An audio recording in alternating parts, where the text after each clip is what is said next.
Ito ang mainit na balita na siyang dapat malaman ng taong bayan at tila usap-usapan ngayon sa mundo ng social media. Kahit tila buking na ang kasalukuyang administrasyon sa mga kabulastugang ginagawa nila sa ating gobyerno, ay tila gagawa pa rin umano ang mga ito ng paraan upang linisin ang kanilang mga pangalan at pagtakpan ang mga mastermind sa maanumalyang korupsyon na nangyayari ngayon sa ating bansa at ang umano'y mga kapalpakan sa pamamahala ng kasalukuyang administrasyon na siyang lalo umanong nagpapahirap sa maraming Pilipino. Pero bago tayo magpatuloy, kung bago ka pa lang sa aking channel ay huwag mo nang kalimutang mag-like, comment at mag-subscribe para lagi kang updated sa mga susunod nating video.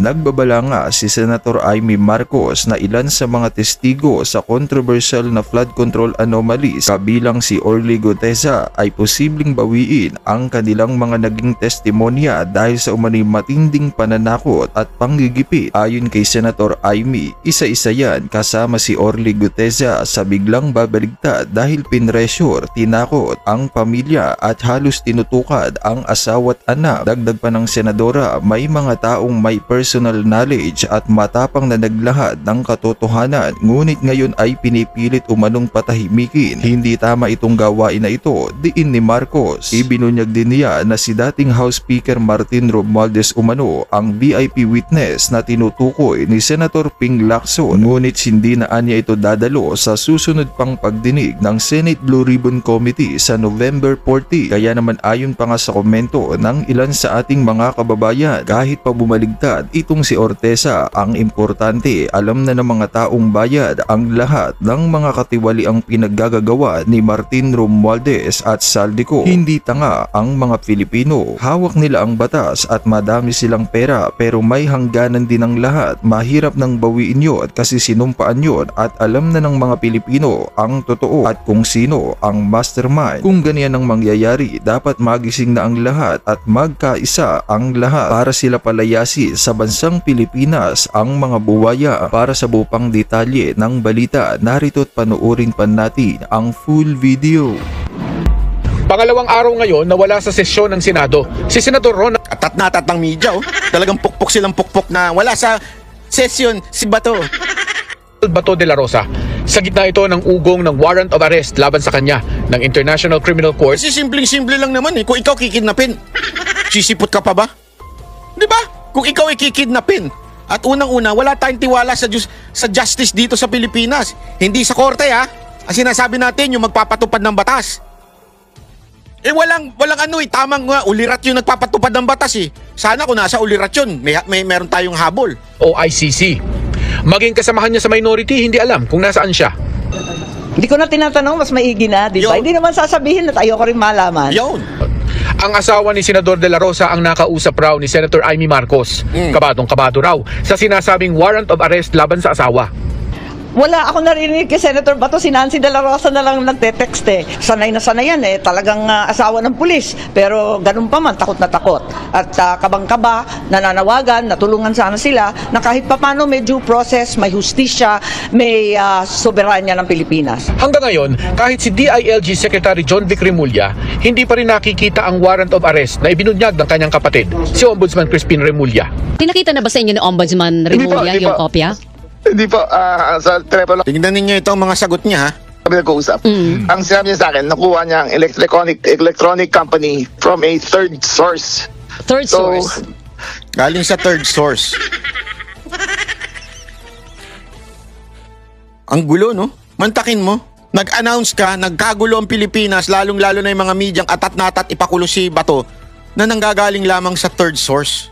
Hindi talaga direkta. Hindi po galing sa ICC. Okay. But in form and in function, mukha siyang official. But as far as we are concerned kasi, basta nasa national security apparatus ka, dapat actionable document. Yun nga po. And yung, dumating Dapat may talaga. hard copy. yung hawak ng kapatid po ninyo, hindi pa masasabing actionable document yon. Hindi pa po. Pero sabi ni Remulla, parehong Mantakin mo yun, no? Sang inang yan. Hindi, kita mo yan, ha? Hindi pa actionable. Ito, yung hawak ng kapatid po ninyo, hindi pa masasabing actionable document yun. Hindi pa po. Wala kang copy, di ba? Wala. So ano talaga yan? Yung hawak ng kapatid po ninyo, hindi pa masasabing actionable document yon. Hindi pa po. Pero sabi ni Remulla, parehong latag lang ang gagawin kay De La Rosa kung paano inaresto noon si dating Pangulong Rodrigo Duterte basta may papel na. Yung kay dating Pangulo po, may proper channels po yun. Ako po mismo, nakakuha po ako ng copy ng official Opo. na warrant of arrest through Interpol. In this case, wala po kami nakukuha. Hindi po dumarating sa Department of Justice. So, I cannot comment on a Parang lasing ito na magsalita, ano? Talay. entity. So, hintayin po natin dumating bago ko mag-comment po. Kung may warrant, ilabas. Kung walang warrant, tumahimik na kayo. Kung walang warrant, shut up! Diba? Yun lang naman, tama naman yun si Amy. Alam mo, dito lang tumama si Amy, ha? Mantakin mo, tama naman kasi yun, mga kababayan. Pagka wala, tumahimik na. Shut up! Pero pag meron, doon lang magsalita. Epal kasi masyado eh. Ninyo kami. Ano ba naman pananakot ng ginagawa yan? Sa social media naman naglatag ng argumento ang abogado ni De La Rosa. Sabi ni Attorney Israelito Torion, kung RA 9851 o yung batas na nagtatali sa atin sa International Humanitarian Law ang gagamitin para isuko sa ICC si De La Rosa, bitin ang batas dahil wala pa raw itong implementing rules and regulation. Maliban kay De La Rosa, isa pang inaabangan sa Senado ang pagpapatuloy ng Blue Ribbon Committee investigation sa Biyernes. Base raw sa impormasyong nakuha ni Senadora Marcos, may mga testigo raw na aatras sa kanilang testimonya. Naku po, patay tayo dyan. Aatras sa testimony. Naku po, patay ka. Sino naman kaya ito? Ang mangyayari ngayon, magre-recant ang mga testigo. Panoorin ninyo, sigurado ako dyan. Nako, patay tayo dyan. Isa-isa yan Nako po. na biglang babaliktad dahil pre-measure, tinakot ang pamilya at halos tinutukan ang asawa at anak. Nako, ano tinutok dyan? Delicates yun. Ano kaya yung tinutok? Kung sino ito? Alam na ninyo. Pero nakakatakot yun, ha? Mantakin mo, ha? Tinutukan daw na yung pamilya. Tinakot. Nung tinanong, hindi kasi ito doon sa isang interview, pinangalanan niya na eh. Kung sino yung pinakamatindi ang testimonya. Ano na, tara na. Tinakot ay kay Gubeza, kay Orly Gubeza. O basta, Oh, yun na basta. yun. Yun na yun. Abangan na lang ang susunod na kabanata. Oo, wag na kayo nang Si Orly Yun na yun. Wag nang marami bagang sat-sat, yun na yun eh. Tessa ang nagpakilalang dating Marines na nagsabing nagdala raw mismo ng pera na tinawag niyang basura kina dating Congressman Zaldico at dating House Speaker Martin Romualdez. Para sa GMA Integrated News, Mark Salazar, Yun na. Ay nako. Ang linaw po nyo mga kababayan. Naku po Ay nako. Anyway, yan na nga po ang nangyayari sa ating issue patungkol dito kay Bato. Ito, pakinggan pa po natin ito isang news. Maganda rin kasi ito eh. Nanindigan ng kampo ni Senator Bato de la Rosa na hindi siya pwedeng isuko ng gobyerno sa International Criminal Court o ICC. Sa gitna ng balibalitang pinaaresto na siya. Live mula sa Senado, nangunguna sa balita si Camille Samonte. Camille, sabi ng DOJ kahapon, pwedeng isuko sa ICC si Senator de la Rosa. Ano naman ang sabi ng kanyang kampo? Gigigiit ng kampo ni Senator Ronald Bato de la Rosa, walang legal na basihan ang gobyerno ng Pilipinas na isuko ang isang Pilipino sa International Tribunal tulad ng International Criminal Court. Himayin lang natin, Gigi, no kahapon, sinabi ng Department of Justice na may dalawang options na pwedeng gawin kay Senator de la Rosa. Una ay isuko siya sa ICC at ang pangalawa ay isailalim siya sa tinatawag na extradition. Ang dalawang options daw na ito ay nakasaad sa Republic Act 9851 o yung Philippine Act on Crimes Against International Humanitarian Law. Ito ngayon ang kine-question ng kampo ni De La Rosa, Gigi. Ayon sa abogado ng senador na si Attorney Israelito Torion, hindi pwedeng igiit ng DOJ ang Republic Act 9851. Hindi raw kasi itong maituturing na self-executing dahil wala itong Implementing Rules and Regulations o IRR na dapat sana'y nagdedetalye sa proseso ng pagsuko. Kumbaga, Gigi, ang sinasabi ng kampo ni Senator De La Rosa ay gray area ito. Kaya naman kung isusuko raw ng gobyerno sa ICC ang senador ay maituturing ito na unconstitutional. Dagdag pa ni Attorney Torion, pagkait sa kalayaan ng isang akusado sa dayuhan, ang kalayaan ang pagsuko ng isang akusado sa dayuhan o international court dahil lalabas daw ito sa jurisdiksyon ng mga korte sa Pilipinas. Kung matatandaan ninyo ay matapos nga arestuhin ng ICC si dating Pangulong Rodrigo Duterte noong Marso ay naghain ng petisyon sina Duterte at Senator De La Rosa sa Korte Suprema para nga ipatigil ang kooperasyon ng pamahalaan sa ICC dahil wala raw itong sapat na legal na basihan. Parehong argumento rin ang ginagamit ng kampo ni Senator De La Rosa ngayon. Pero Gigi, nauna nang iginiit ni Chief State Counsel Dennis Chan na maituturing na self-executing ang probisyon ng ating batas at hindi na raw kailangan pang aksyonan ng Kongreso. Jiggy? At Camille, mababang legal na usapin yan, no? Pero may impormasyon na ba kung nasaan si Senator De La Rosa? Grabe, no? Natawa ako dun. Alam niyo kung bakit?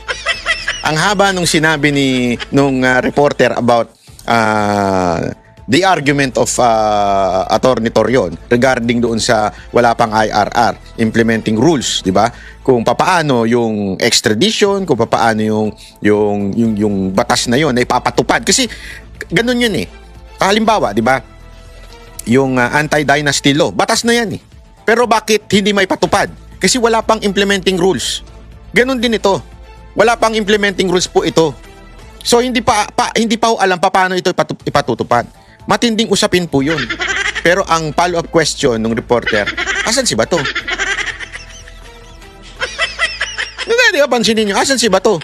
Ba't hindi mo sana finalo up mo yung kung gano'n eh, ano pala ang magiging basihan ng DOJ para arestuhin si Bato? Sana gano'n eh. Wala eh. Ang tanong, asan si Bato? Halatang this is a optics lang na para bagang ipitin natin si Bato, idiin natin na hindi hanggang tinan mo palalabasin, nagtatago na si Bato tumatakas sa batas, tapos magkakaroon na ng argument dyan that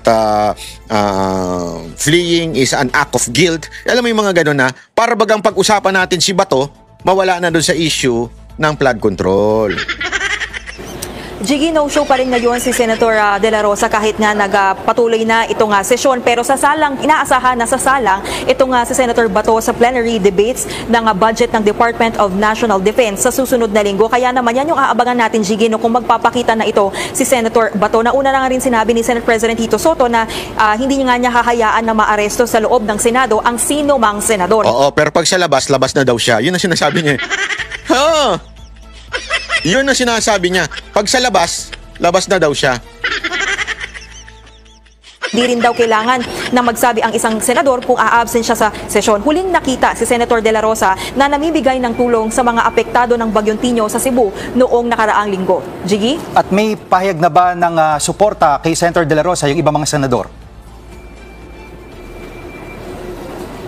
Oo, Jiggy, rumespak nga dyan si Senator Amy Marcos para kay Senator Bato. Pinuna ni Senator Amy si Ombudsman Boying Remulla dahil panay raw ang pananakot niya kay De La Rosa. Si Remulla ang unang naglabas sa media ng impormasyon na ipinaaresto na umano ng ICC si Senator Bato. At kahapon, Jiggy, ay pinanindigan niya ang impormasyon na yan. Dagdag pa ni Senator Amy, hindi raw dapat payagang maulit ang nangyari kay dating Pangulong Rodrigo Duterte. Pakinggan natin ang pahayag ni Senator Amy Marcos. Isang malaking kabulastugan ang pinagsasabi nila na may balita, na merong warrant, na narinig nila, na may kopya, na hindi maipakita, pero sinentensyahan na kung anong gagawin. Ano bang kalokohan yan? Ano nga ba yan? Kung may warrant, ilabas. Kung walang warrant, tumahimik na kayo. Tantanan na ninyo kami. Ano ba naman pananakot ng ginagawa yan? Yun. Yan munang late. Alam mo, pero ako, bilib ako dito bilib ako dito kay Amy Kung! Baka akala ninyo kung siya na rin ang pinapa-arrest. Hindi kasi, sorry magagalit sa akin yung ibang mga Amy-natics. Okay naman yung ginagawa ni Amy na nag-iingay din siya. Kaya lang kasi, laging pumapasok sa utak ko lang. Ewan ko sino ba may kasalanan nitong lahat to? Di ba yung kapatid mo? Ba't wala kang, ganun ba ang dynamic niyo sa pamilya niyo? Bakit mo, ate ka, bakit mo pinapayagan yan? Diba, bakit mo inaalaw yan na yung kapatid mo, puro kabalastugan ng ginagawa? Kasi remember, sorry to say maganda yung sinasabi ni Amy. Okay, maganda yun. Kaya lang, puro ganun yun eh. Nagigets nyo ba? Puro ganun lang yun. Bakit hindi mo kausapin yung kapatid mo ng masinsinan at talagang talakan mo? Kasi habang binibira mo yung mga tauhan ng kapatid mo, sa'yo sumesemplang, sa'yo bumabalik lahat. Bakit? Kasi tauhan ng kapatid mo, walang, gano'n na lang ba yun? Di ba po, yun lang sa akin Ganun na lang? Wala na ba tayo magagawa dyan? Although, for the sake of pinapalakpakan naman natin yung ginagawa niyang pag-iingay. Kaya lang siguro, mas maganda yung pag-iingay na yan. Aluan mo ng aksyon. Pumunta ka sa Malacanang, lumusob ka, talakan mo, sabihan mo yung kapatid mo, bumaba ka na sa pwesto, wala kang kwenta. Ganon. Di ba? Kung siguro ganun ang gagawin mo, medyo matutuwa pa ako sa'yo ng todo-todo. Pero wala eh. Walang wala akong nakikitang puro lang sat-sat eh, ika nga. Sana lang naman. Anyway, nabanggit nga dito yung kay Gutesa eh. Pag-usapan na natin kung ano ba yung nasagap na balita nito ni Senator Amy tungkol po kay Gutesa. Sa ibang balita, siniwalat po ni Senator Amy Marcos na nakatanggap siya ng impormasyon na dadalo ang whistleblower na si Orly Gutesa sa pagdinig po ng Senate Blue Ribbon Committee sa Biyernes, pero hindi para magdagdag ang impormasyon na kanyang nalalaman, ngunit para bawiin po yung kanyang naunang testimonya. Kunin natin ang detalye sa live report ni Mean Corvera. Mean.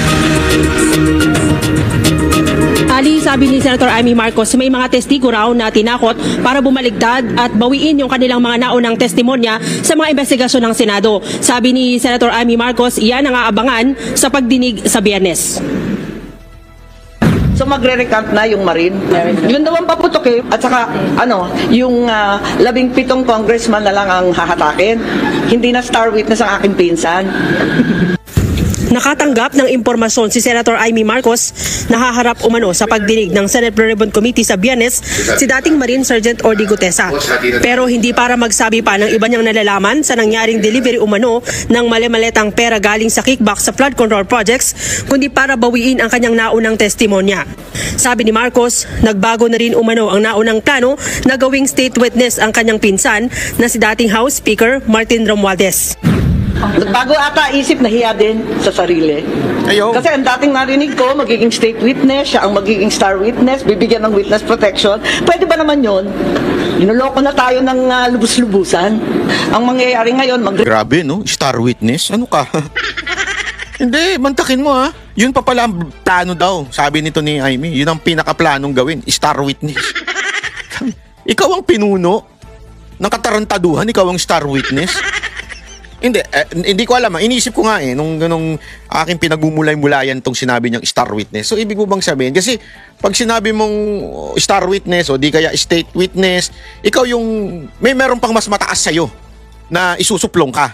Yeah? Meron ka pang mas mataas na ituturo ko sino. Sino pa ba yun? Sino pa bang mas may makapangyarihan kay speaker na magdikta pagdating sa budget? Walang iba kung hindi yung presidente. Hindi kaya galit na galit itong si Amy kasi tatamaan yung kapatid niya? Mapapahiya yung pamilya na naman nila? Kaya galit na galit siya, tinuturo niya na to si Romualdez? Hindi, isipin nyo lang yun pag mulay-mulayan ninyo.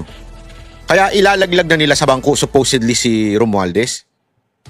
Kaya lang, mai-iskandalo pa rin yung pamilya nila kung sakasakali na gawin nilang tutol sila sa pagiging star witness puno ni Romualdez, di ba? Malalaglag at malalaglag pa rin. Kasi, ngayon, natahimik. Ibig sabihin, walang pag-aakusa. Mantakin mo ang laking iskandalo na to. Walang nag-aakusa na... Yung taong bayan. Alam ng taong bayan na hindi lang si Zaldico. Alam ng taong bayan na pati si Romualdez. At pati si Marcos. Pero itong pagpapalusot nila na para bagang si Romualdez lahat ang may kasalanan at wala yung kanilang kapatid. Ewan ko I don't think na loloko pa mga Pilipino. Siguro yung mga katulad na lang ni Auntie Claire tsaka yung mga bayaran nilang vlogger. I-recant ang mga testigo. Panoorin ninyo, sigurado ako dyan. Isa-isa yan na biglang babaliktad. Ayon sa senador, tinakot umano ang pamilya ni Gutesa.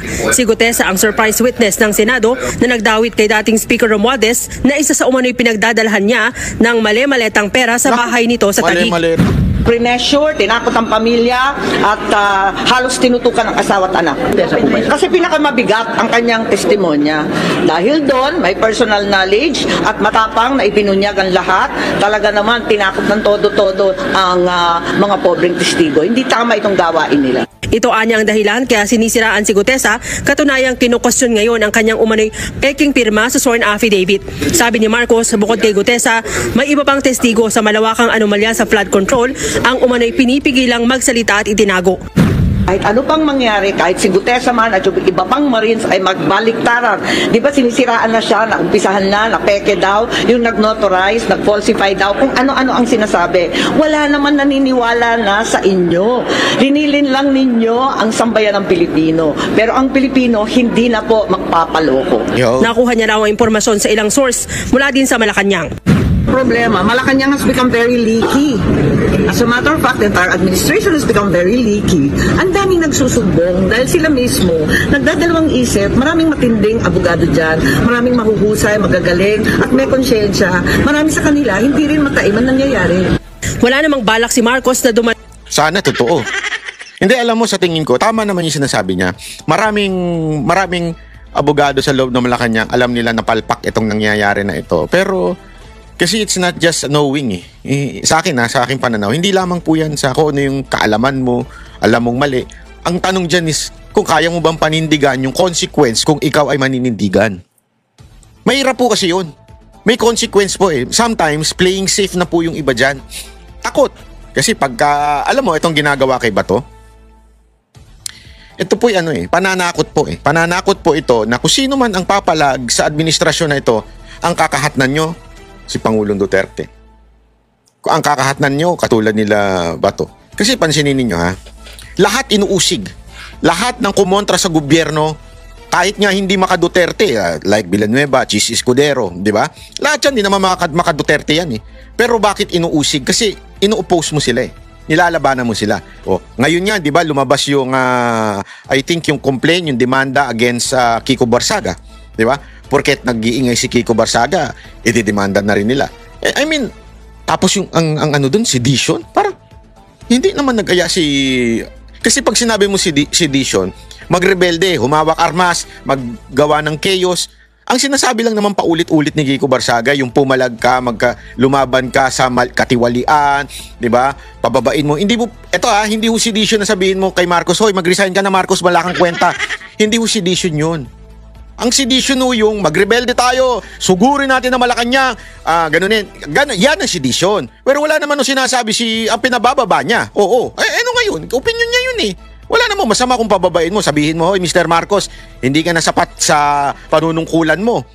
Hindi na tama yung ginagawa mo. Bumaba ka na sa pwesto. Walang sedition dyan.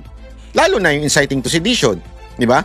So yung alam naman natin, yung ginagawa katulad ni kay Bato, kay Kiko Barsaga, ayan ay pananakot para bagang wag kayong pumalag kung ayaw ninyong matulad sa ganito.